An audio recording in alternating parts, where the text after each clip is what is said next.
চাপাইয়ের প্রত্যেকটা ভাইদেরকে বলবো, আগামীতে কিন্তু আজহারী সাহেব চাপাই নবাবগঞ্জে আসছেন ইনশাআল্লাহ।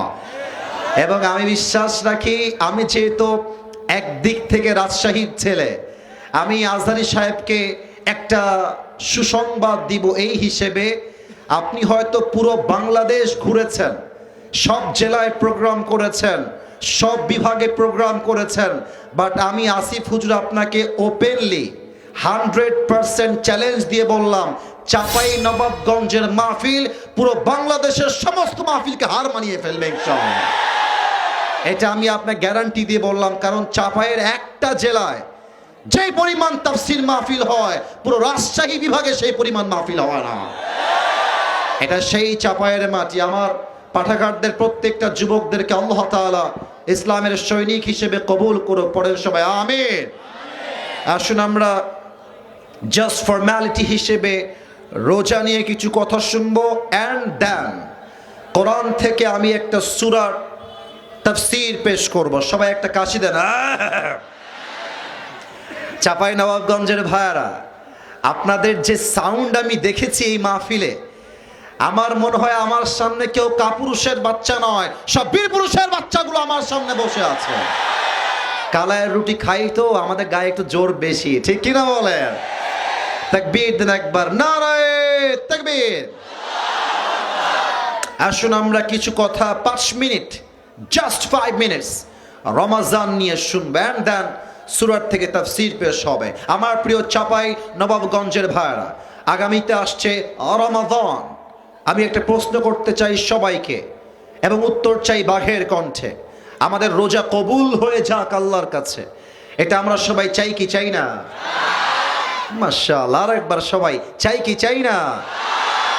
আল্লাহর হাবিব সাল্লাল্লাহু আলাইহি ওয়াসাল্লাম বলেছেন, সবার রোজা কবুল হয়ে যাবে, বাট এমন কিছু মানুষ আছে তারা রোজা রাখবে, বাট তাদের রোজা আল্লাহ তাআলার কাছে কবুল হবে না। এই ব্যাপারে আমি কথা বলবো, অ্যান্ড দেন তাফসীর হবে।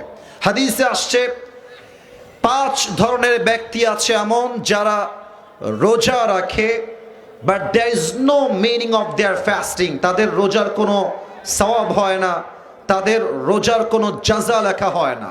5 ধরনের ব্যক্তি। আমরা চেষ্টা করব এই 5টা বদগুণকে এড়িয়ে চলার জন্য, যাতে করে আমাদের রোজা কবুল করে। এক সত্তা আওয়াজ দিয়ে বলেন সবাই, তিনি কে? নাম্বার 1, রোজা রেখে যেই ব্যক্তি তার জবানের হেফাজত করবে না, তার রোজার কোনো দাম আল্লাহর কাছে থাকবে না। জবানের হেফাজত হচ্ছে পুরো ইসলামের একটা খোলাসা, সারাংশ। মুআয ইবনে জাবাল রাদিয়াল্লাহু তাআলা আনহুকে আল্লাহর হাবিব ডাক দিয়ে বললেন, ইয়া মুআয, আলা উম্বিউকা বিমিলাকি হাযা কুল্লি। হে মুআয, আমি কি তোমাকে পুরো ইসলামের খোলাসা বলে দিব? আমি কি তোমাকে পুরো ইসলামের সারাংশ বলে দিব? মুআয বলল, নাআম ইয়া রাসূলুল্লাহ, আপনি আমাকে বলে দেন।